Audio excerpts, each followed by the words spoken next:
head here, and there's one here. So what I'm running right now is 5 heads. So there's a head here, this one here, the first one here. So each one of them will be running. So this starts the first one, the inside head, the outside head, first top head, second top head, and the bottom head. And then this is the feed rollers.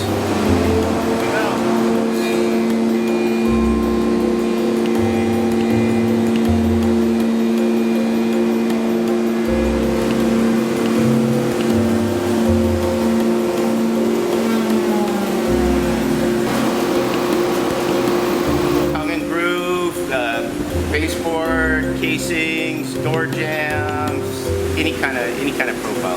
Sometimes we'll call it S4S, four-side surface. We'll use it for that. Just put straight cutters in it. But you can put any kind of profile